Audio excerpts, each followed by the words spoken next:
It's hard for me to put into words what an honor it is to be back again.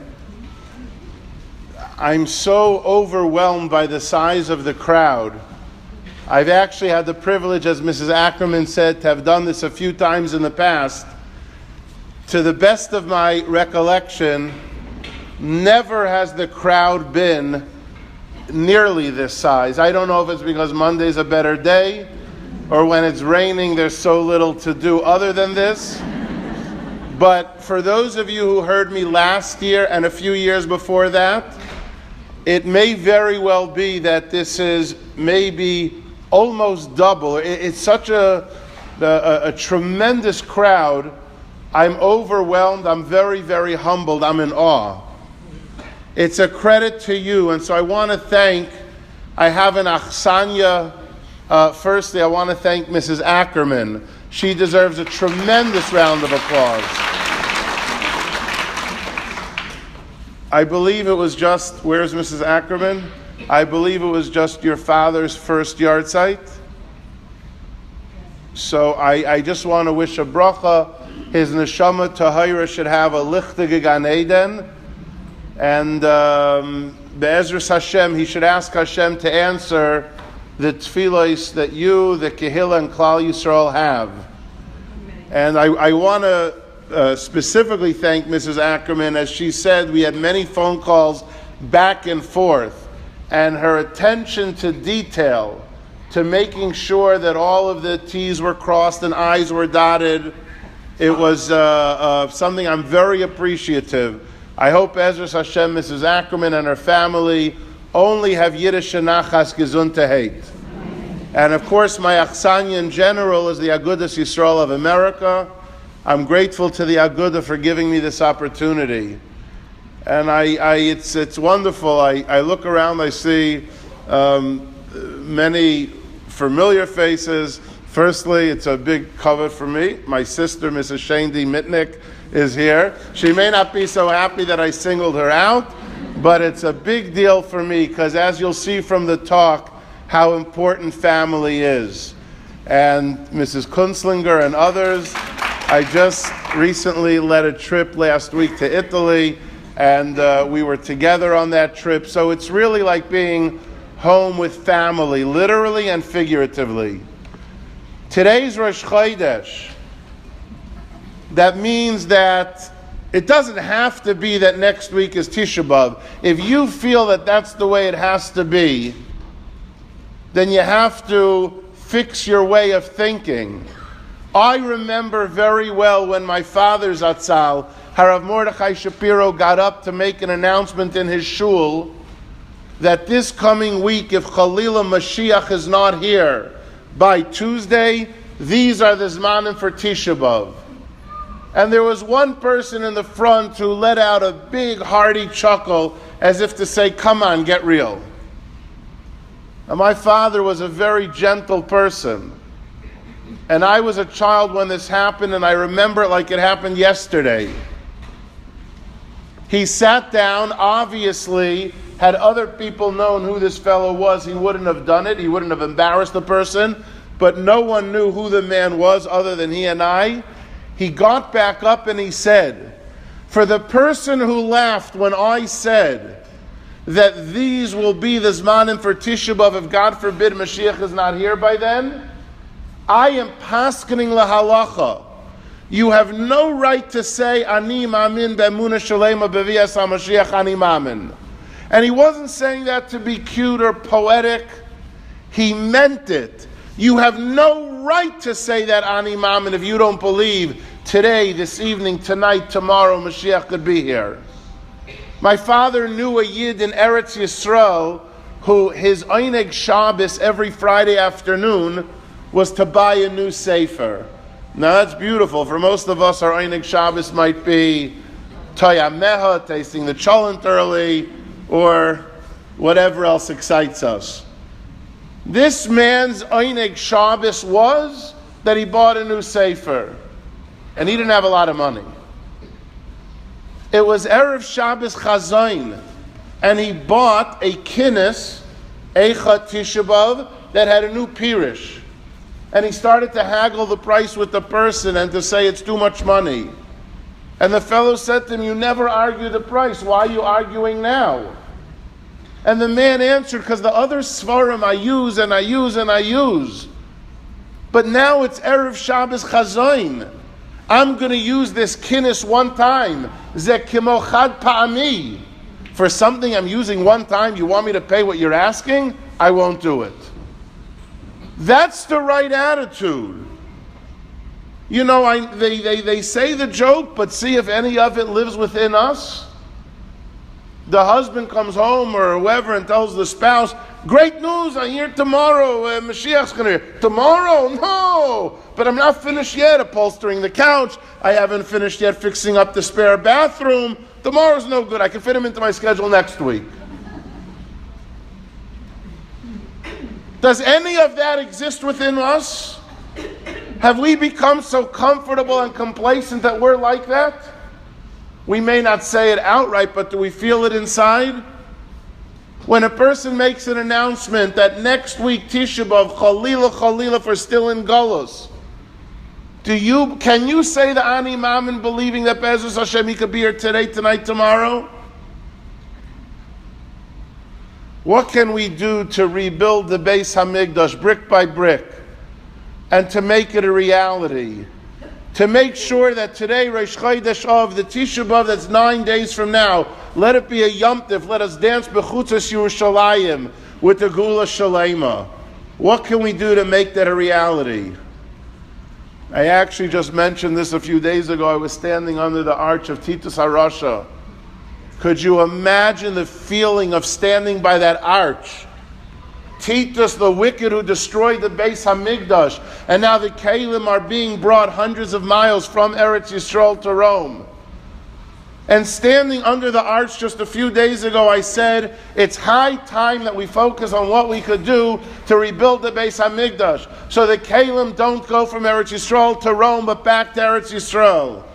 And this is a suggestion that I gave. There's a very sad kinna. The Navi Yirmiyahu laments and says, Al eile ani boichia, for these do I cry. Eini yardu mayim. My eyes are shedding tears, they don't stop flowing.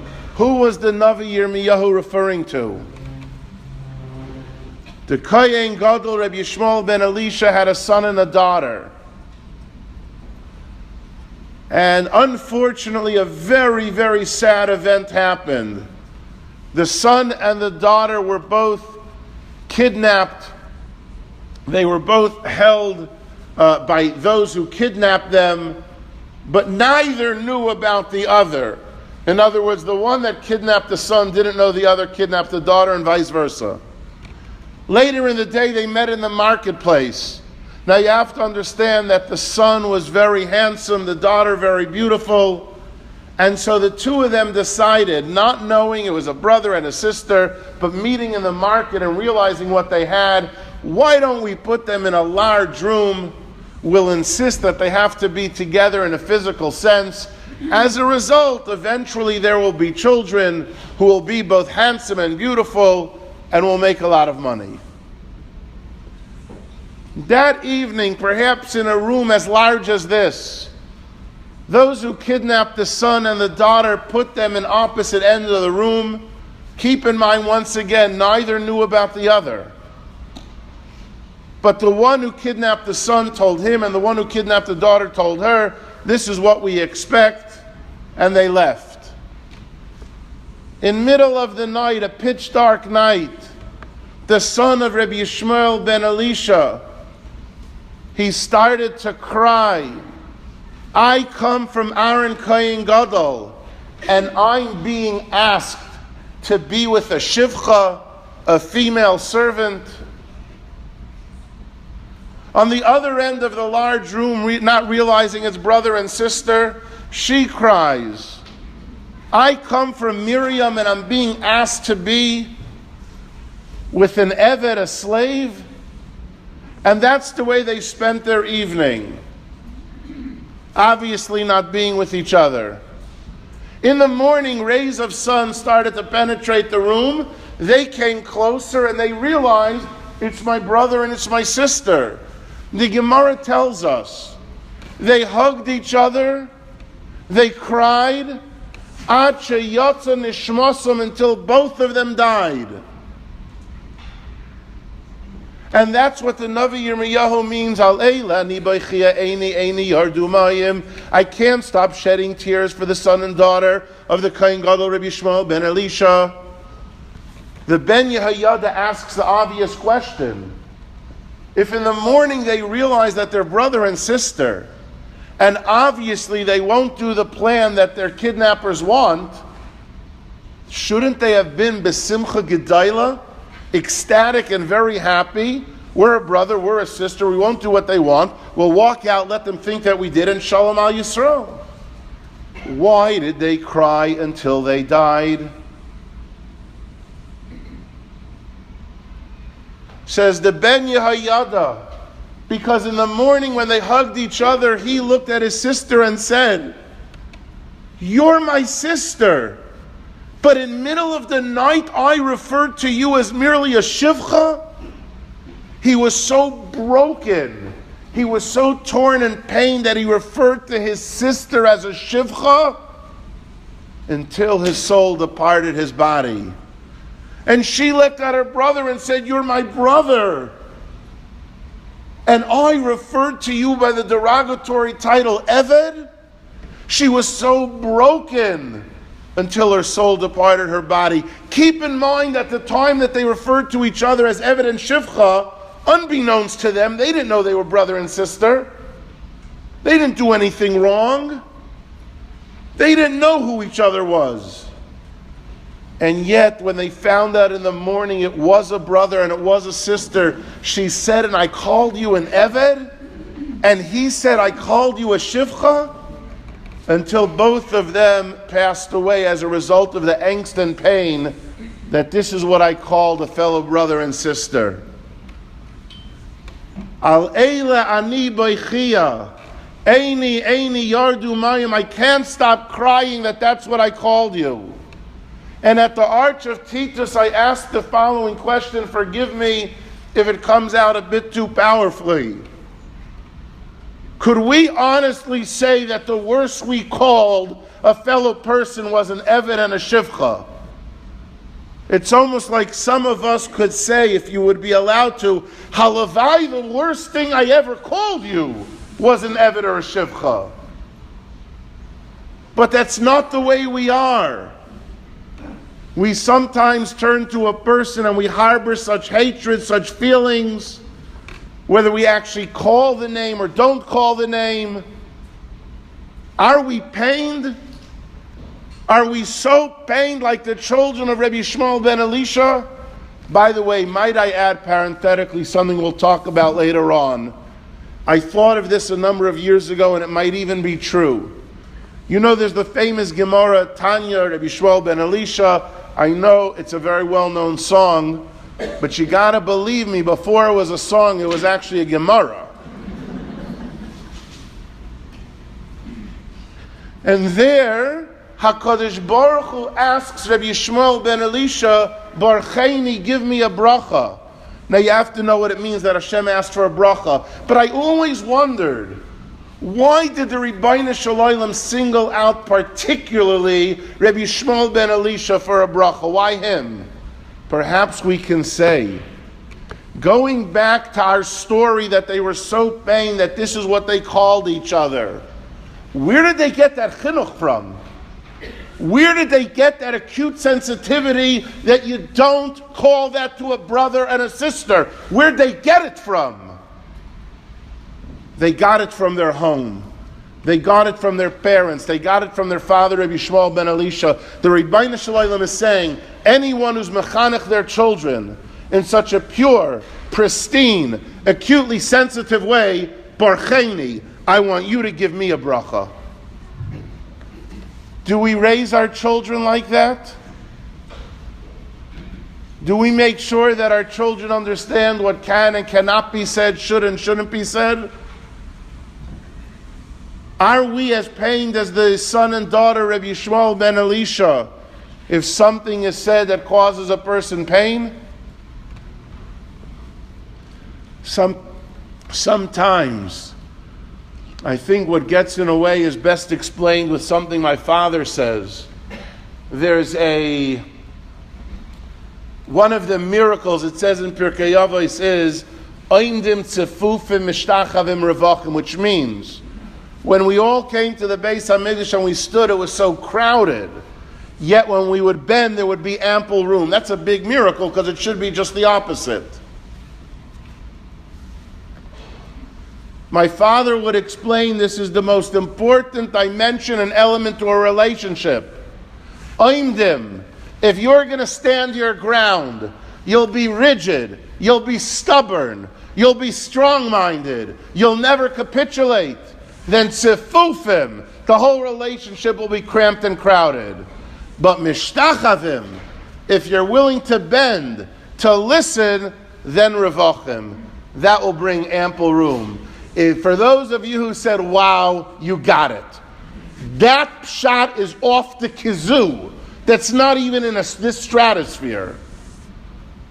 You want to leave here today with a mantra to remember? Remember what I just told you. Oindim.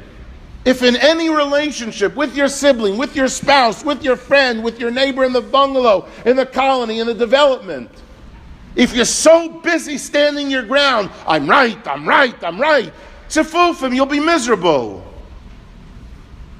Mishtachavim, if you're willing to bend, to listen, revachim.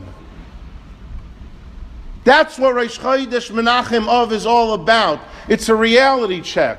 Usually when I talk about this topic, about not being so strong-minded and being marbe shalom instead, people listen and say to themselves, I'm so happy she's listening because does she need to hear it? I am making now a mental list of 22 women in this colony, in this development. I hope they get this tape. Or CD, whatever it's called. It's to see where we fit in. Nobody ever gets ahead by being so rigid and strong-minded. They say there was a husband and a wife that weren't talking to each other. Unfortunately, he had to get up in the morning to catch a flight. He had to be up at 5 a.m. because if he wasn't up at 5 a.m., he would miss his flight. But he wasn't talking to his wife, so he put a note on her pillow and said, you better wake me up tomorrow morning, 5 a.m. He wakes up the next morning, 7:15. He missed his flight. He missed his appointment. He's about to have a full-blown coronary. Listen to his wife. It's 7:15. He looks on his pillow and sees she put a note. It's 5 a.m. Get up. Who can afford to be in a relationship of oimdim? Who can afford to be in a relationship where a person is constantly negative, calling people or feeling about people the way that it took the lives of the Talmid, of this son and daughter of Rabbi Shmuel ben Elisha? Where do we fit into this? I was just in Rome a couple days ago, so I had a chance to mention. There's a joke I had known for years about Rome, but it felt great to say it there in the city itself. But when I say the joke, ask yourself, not where does she fit in, but where do I fit in? There's somebody who was about to take her trip to Rome, so she went to her hairdresser. I'm not so familiar with what goes on there, but apparently she tells the hairdresser, I'm going to Rome, and the hairdresser, Rome, what a filthy place. Why would you go to a dump like that? What airline are you taking? Continental. Oh, Continental. They crowd you in like sardines. You know what the Sharei Tshuva refers to this type of attitude as? A near gun. A near gun means you complain and you complain and you complain and you don't see the good. That's at the root of not being able to develop a relationship. Where are you staying? She says the name of the hotel in Rome. Oh, the place is a dive. Ugh. Why are you going? I hope to meet the Pope. Yeah, you and 22 other million. Good luck on that miserable, lousy trip of yours. Do any of us have the hairdresser syndrome within us? The woman comes back a month later from her trip. She needs her hair done again. The hairdresser says, already chomping at the bits, how was Rome? Rome was beautiful. The street, beautiful. That's the last thing the hairdresser wants to hear. How was Continental? Continental, they oversold. They bumped us to first class like royalty. What about the hotel? Actually, funny you should ask, when we got there, the hotel wasn't ready. Because they felt bad that they were kept us waiting, they gave us the presidential prime minister suite free of charge. The hairdresser can't take it. What about the Pope? What happened there? Funny you should ask. I was standing online with 22 million others. A Swiss guard taps me on the shoulder and says, the Pope wants to meet you. I come in, and the hairdresser can't stand it. Yeah, he spoke to you? Actually, he did. He bent down and he whispered to me, thank you for visiting. It's so wonderful to see you, but I have one question. Who did your hair? It's terrible.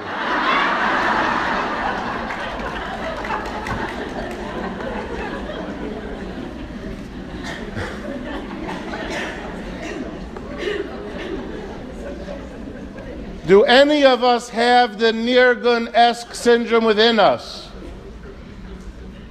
Being a Nirgun like the hairdresser doesn't allow you to see the good. It doesn't allow you to bend and to hear somebody else's point of view.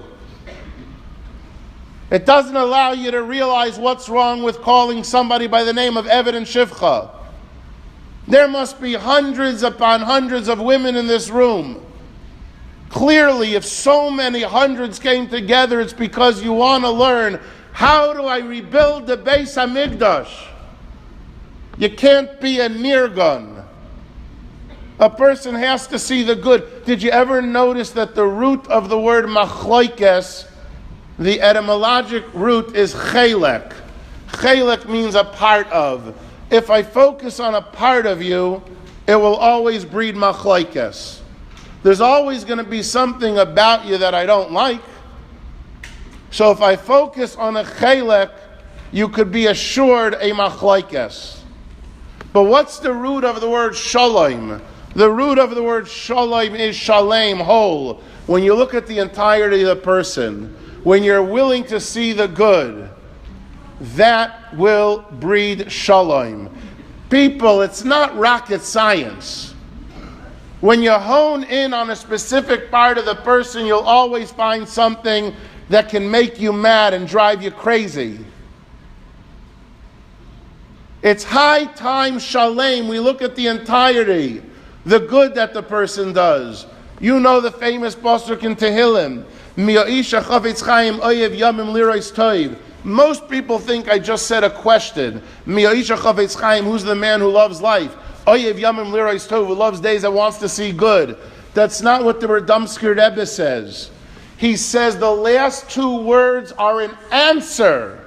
Mi'oisha chavetz chaim. Do you want life? Oyev yamim. Do you really love days? Then you know what you should do. The answer is lirois tov. Learn to see the good in people. Don't focus on a chelek, it'll breed machloikes. Don't be like the hairdresser Nirgun-esque syndrome. There's so much good and people just want to be spoken to. Just dawned on me about a month ago, and I put it in writing, perhaps you saw it this past week.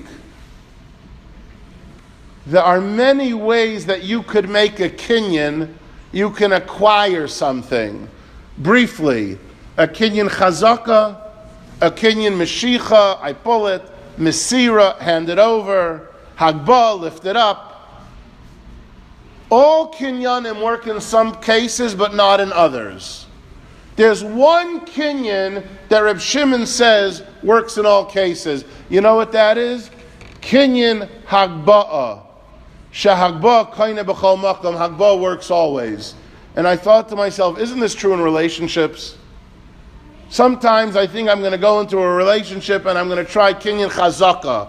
I'm going to go strong-willed. and forcefully, I'm going to win you over, I'll show you that I'm right. Rarely does chazaka work. Sometimes we try the approach of Mashiach. I'll pull you towards me. I'll win you over. I'll be such finesse, such suave. Rarely does that work.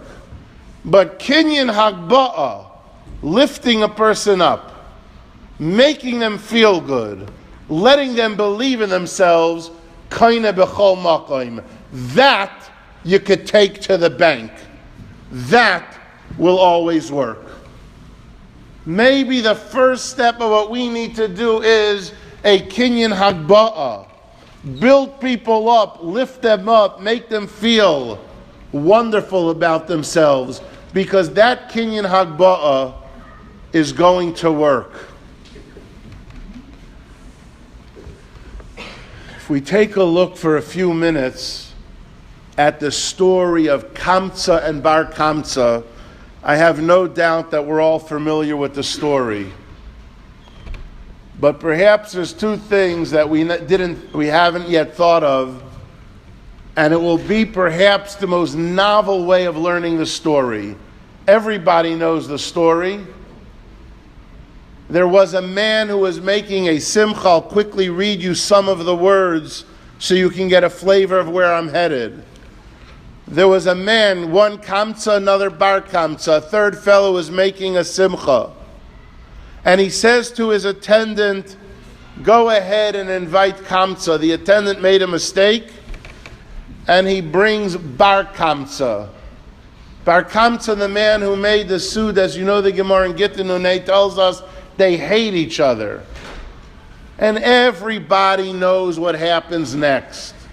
What are you doing here? Please let me stay. I'll pay for what I ate and drank. No. I'll pay for half of the wedding. No. I'll pay for it in its entirety. No. He picks him up and he sends him on his way. And everybody knows that the Gemara says, Akamsa ubar kamsa chorav Yerushalayim. That's why we lost Yerushalayim in the Beit Hamikdash. Can I ask you some obvious questions? Number one, why is the Baal Simcha, the guy who made the wedding, the feast, why is he not mentioned?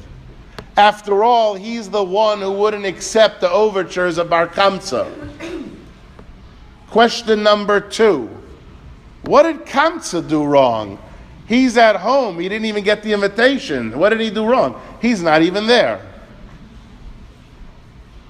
And question number three, it says the Chachamim remained silent. And when Bar Kamsa saw that the Chachamim remained silent, he said, if they could remain silent, then I'm going to be a malshin and inform on them. Why did the Chachamim remain silent? Are those three questions not great questions? What about the Baal Simcha? What Kamsa do wrong? And why did the Chachamim remain silent?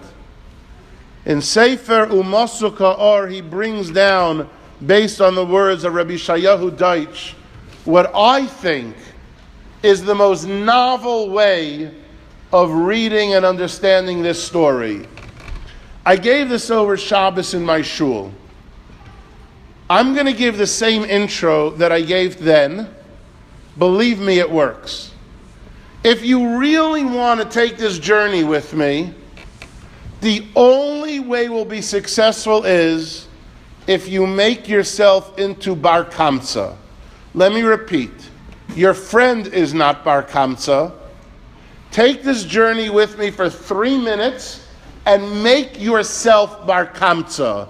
But I mean, like I told my mispalim on Shabbos, really make yourself Bar Kamsa. And here's how the journey begins.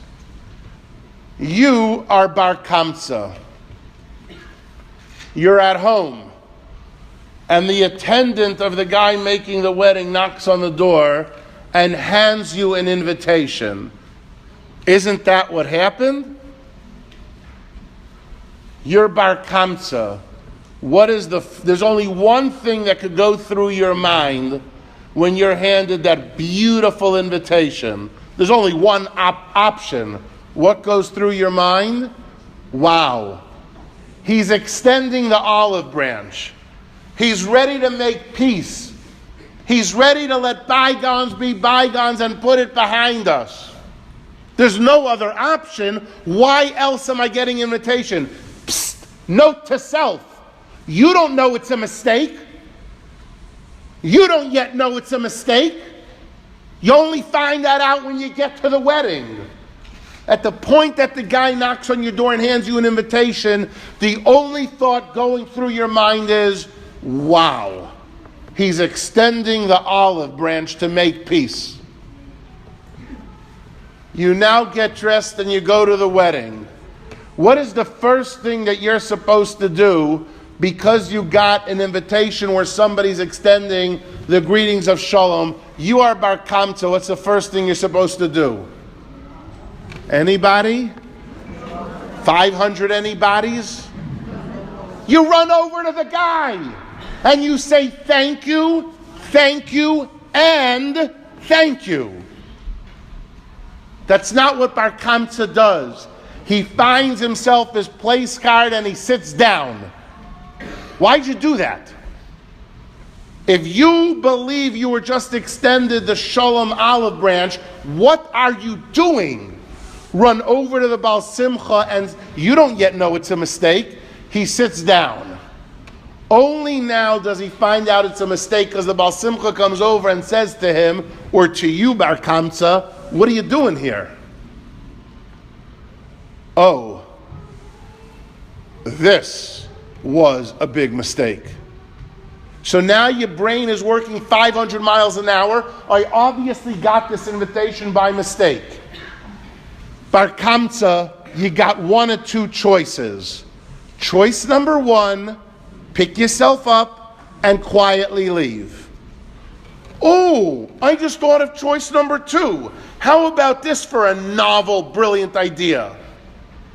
Make peace. You came to make peace. You came thinking that they were extending the olive branch. So what? Now you found out it was a mistake? Now you found out the guy didn't initiate? So what? You do it. But those are your only two choices. Leave quietly or carry on with your original intentions. Bar Kamsa doesn't do that, neither do you. You try a third approach and it goes like this. No, I'm not making shalom, but I'll pay for what I ate. Doesn't work with the guy. I'll pay for half of what I ate. I'll pay you $100,000. Now I want to make something crystal clear. We asked, where's the Baal Simcha in all this? I'm not making the Baal Simcha into a big tzaddik. I'm not making him into someone who's wearing a talis that's completely tchelas. I get it, he was wrong. But the focus of the story is Bar Kamsa. Ribono Dahai al Makula. You came to make peace. You came not to be so rigid. Why are you changing your mind? In fact, what does Bar Kamsa essentially do? He says, I would rather pay hundreds of thousands of dollars, lose everything that I have, just not to make peace. We asked the question, I usually don't answer the third one first, but I will. We asked the question, why did the Chachamim remain silent? You know what the answer is? Because when the Chachamim saw we're dealing with somebody who's willing to give up all his money, all of his wealth, lose everything, be not to say, I'm sorry, the Chachamim said, we could deal with a lot of people. We could deal with a lot of personalities, but not someone like this. And that might be why the Chachamim remain silent. Because if there's a person who's willing to give up all of his money and everything that he has, just not to say, I'm sorry, the Chachamim say we have no business with such a person. We asked a question about Bar Kamsa. You know why he's a central figure in the story? What are you doing? You came to make peace. Follow through. But Rabbi, to give up everything just not to say those two words? And perhaps the most painful thing of all, we asked the third question, what did Kamsa do wrong? The guy sitting at home. Does anybody know what the Marsha says? Few people know this. Anybody know the relationship between Kamsa and Bar Kamsa? Believe it or not, the Marsha says it was a father and a son. And the father's name was Kamsa, and the son's name is Bar Kamsa. Bar in Aramaic means a son. It was a father and a son. That answers the question. We want to know, what did Kamsa do wrong? The guy said, by the way, again, I'm only adding this in parenthetically. I know I'm going to open up a Pandora's box, but so what? I'm leaving after the speech. You're staying. I'm only mentioning this as a side note. Maybe the Agudah and Mrs. Ackerman will invite me back again when Tisha B'Av is a Yontav, and I'll speak about this, not going into it. But some say, you know why Kamsa was to be faulted? If you're such a good friend, what are you doing at home? Get up and go say Mazel Tov. So your invitation didn't arrive. You wanted an invitation that said, Harav, Hagoyin, Hatzadik, HaMeforsim. And yours just said Mr. and Mrs. So what? Get off your high horse and go say Mazel Tov. You know how much that would mean to the Baal Simcha? Yes, maybe the Baal Simcha had to cut down on the number of people that could be invited. But true friendship, Kamsa, what are you doing at home? Getting back to what we were saying, says the Marsha. Kamsa was the father, and Bar Kamsa was his son. Where did Bar Kamsa get this attitude from that I will lose everything I have, be not to say I'm sorry? Kamsa was his father. And the Marsha explains, very often when a child behaves a certain way, they saw that rigidness, that stubbornness, that hairdresser near-gun-esque syndrome, that inability to bend, that I'd rather lose everything than make peace from the home. And that's what the Gemara says, A Kamsa ubar Kamsa chorav Yerushalayim. Why in the world would you teach that to a child? You can do something and turn off a child or a student. I, on the trip, heard such a fabulous comment. You know that when a baby is born, a child is born, the angel gives him a flick. And with the flick over here, he loses all of the Torah that he learned. Parents and educators need to know you could give a child one flick, and with the one flick you could lose Kol HaTorah Kula. You can go ahead and say that comment. You really thought it was such a witty, brilliant, intelligent comment? Your child, your spouse, your neighbor, your sibling didn't feel that way. I heard a story a few years ago about a man named Kenny who made a siyum on a Masechta when he was in his 50s. And he confided in someone after that he hadn't learned Gemara for about 40 years. When he was questioned why, he explained, because around his bar mitzvah when he was learning Gemara, he had a thick, thick head, nothing went in. In exasperation one day, I don't want to say Rebbe, his teacher said to him the following comment. You know, your parents named you Kenny. Instead of naming you Kenny, they should have named you Kenisht. And Kenisht, of course, means I can't. Well, guess what, teacher? You were right. Because for 40 years I couldn't look at it again. You still think it was such a brilliant thing to say? With one flick, one comment, you can make somebody lose kol ha-Torah kula. Where did Bar Kamsa get this attitude from? He saw it in the home. He saw it from Kamsa. And that's what it means, Kamsa, Bar Kamsa, Chorav Yerushalayim. There's so many things out there that our children could be attached and attracted to. How could we not make the home a place that they feel comfortable with what we say? There's a well-known story about 80, 90, 100 years ago. A 7-year-old boy comes home. And he tells his mother that he just made a siyum and he finished a seder of Mishnayos, a Masechta Mishnayos. It's an afternoon. His mother stops what she's doing and says, "You what? You made a siyum on Mishnayos?" She stops what she's doing. She runs. She quickly sets the table, Shabbos and Yom Tov, makes a beautiful meal. They put on big day Shabbos and Yom Tov, and they start singing and dancing like it would have been a wedding of all weddings. Because the 7-year-old came home and he learned Mishnayos. The boy said, the boy had a brilliant head. The Enlightenment, the movement wanted to grab him on their side.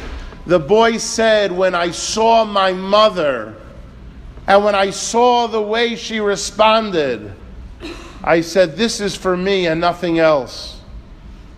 The world is grateful to that woman because that 7-year-old boy's name was Yitzchak Hutner. And he grew up to be the great Chaim Berlin Rosh Hashiva. Thank you, Mrs. Hutner. Thank you for responding the way that you did. What would have been if Yitzchak came home at the age of 7 and instead the following scene ensued? He puts down his Mishnayos and the mother says, don't put it down there. The last time you put it down there, you said, you know, I'm going to be busy with Windex. I got to Windex that again? You'll go ahead, you'll put it down there. Very nice, you're finishing. Tonight I'm going to finish up, I'm going to put the kids in there. Tonight at 9 o'clock, you'll tell me about the Mishnayos thing you finished. Let's talk about it then.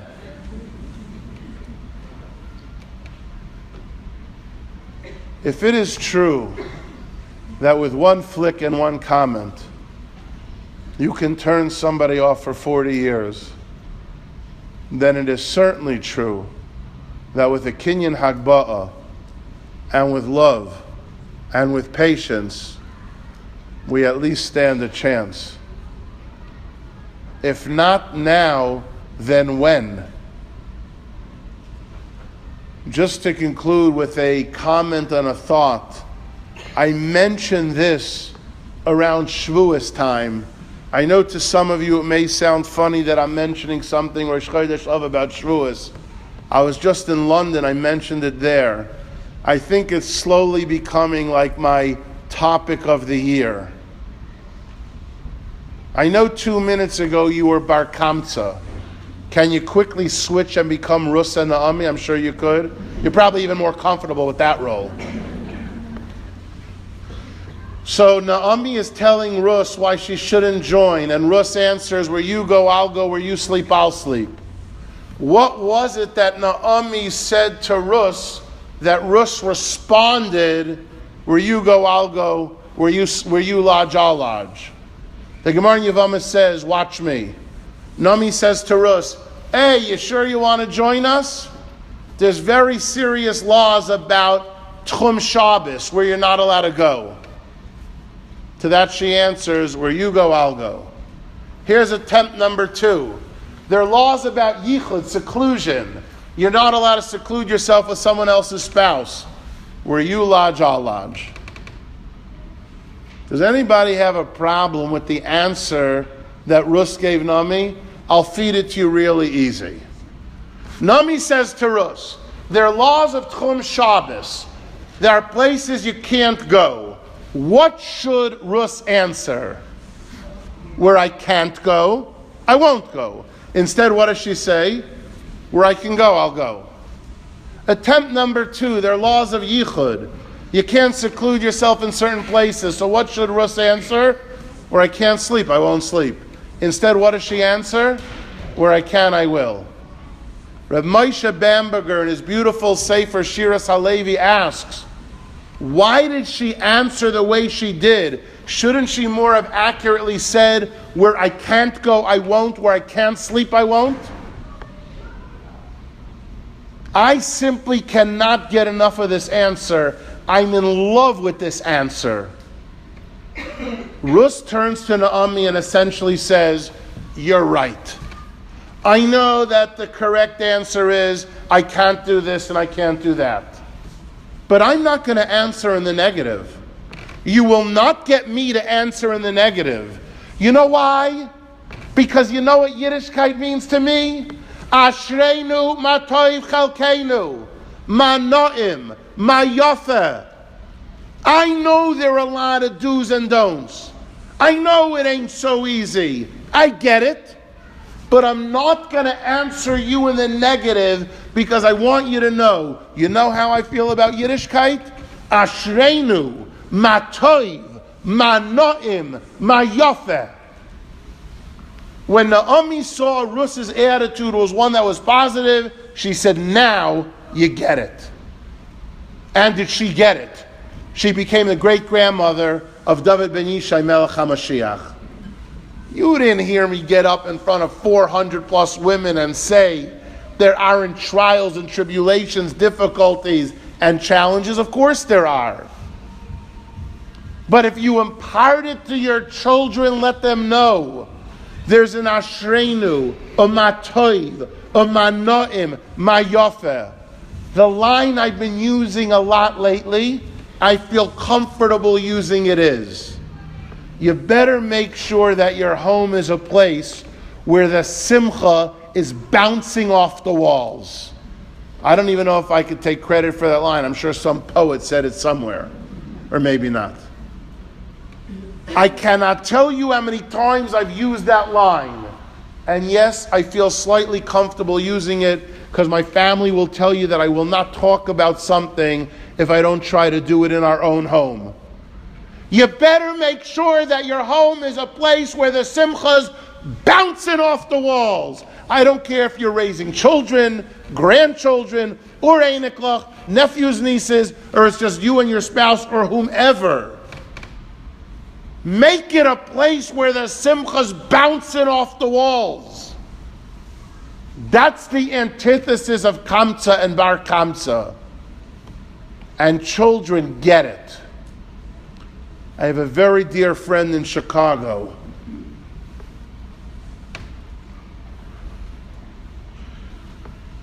who 2 years ago when his son was 11, his son comes home and tells his parents, Tati, Mommy, tonight's PTA, you're going to be in school. I want you to know that, hope you'll get a good report. I set up my desk nicely, you'll see everything. And on top of my desk, I wrote a note to you. But he turns to his mother, this 11-year-old boy does, and says, the note only says, Dear Tati. He turns to his mother apologetically and says, I didn't write and Mommy, and I'll tell you why. I mean you as well. The note is truly, truly for you as well, but I didn't write your name. I'll tell you why. You know the desk next to mine says the name? That boy's mother died 6 months ago. And I was afraid that if he walked by my desk and saw that it said, Dear Tati and Mommy, it would cause him too much tsar and pain. So I left the and Mommy off so that if he saw it, he wouldn't feel the raw pain again. But Mommy, I want to know it's for you. I want you to know it's for you as well. I know that family very well. You know how the 11-year-old had the sensitivity not to write and Mommy? Because that, and you know who the people are, we mentioned it on the trip. Because that's who his parents are. I told you earlier, it's not rocket science. Let the children see the simcha. Let them see the ability to bend, the ability to be marba shalom, the ability to say, I'm sorry. That's novel, isn't it? Bar Kamsa learned from Kamsa. So our children are learning from us. Let them see the beauty in not being like the hairdresser, but rather the beauty in focusing on the entirety of the person. Machlokes is gone, shalom is in. Let the children see the beauty like a 7-year-old does. There's nothing you value more than Mishnayos. The beauty of saying I'm sorry, the beauty of a home where the simcha's bouncing off the walls. Let the children see it. Do we know how it will help them? I want to conclude with a story.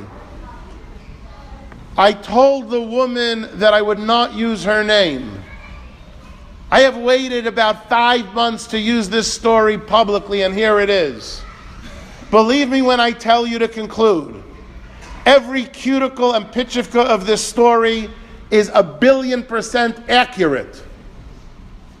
I know it from the mother, I know it from the daughter. But I told both I would not say their name or their city, and I want to keep to it. The story happened on a Motzei Shabbos this past winter. The daughter happens to be very good friends with one of our daughters. And 2 days later, I was visiting the city to speak, and the mother said, now I want to tell it to you. But I want to conclude Rosh Chodesh Menachem Av with this story to tell you, do it for yourselves and do it for your children. So here we are, it's Motzei Shabbos. We'll make up the name of the woman. I'm just picking randomly a name as Mrs. Cohn. We'll pick her daughter's name is Chaya. Chaya says on Motzei Shabbos goodbye to her mother. She and 2 friends are driving through the night, and they are going to a friend's chasana on Sunday. About 2 hours into the drive, unfortunately, Chai and 2 friends are driving. There was black ice and treacherous weather conditions. They slide. By the most amazing miracle, these 3 girls, Chazdei Hashem, are still alive. To quote, when the officer called the mother, and I'm getting ahead of myself, he used the line and told the mother, car, this is the way he spoke a broken English, car dead. Miracle from God, daughter not dead. Part of the miracle was that on the strip of highway, there was no barrier to stop them from going over the embankment, except for about 10 feet, there was concrete. And they just happened to go into those 10 feet. I don't like the word coincidence. It's a bad word. Unless you mean coincidence as an 11-letter name for God, that's the only way you could use it. The police officer ended up telling the mother multiple reasons the children should have been dead, but they happened and happened and happened. But I'm getting ahead of myself. This happened a couple hours in.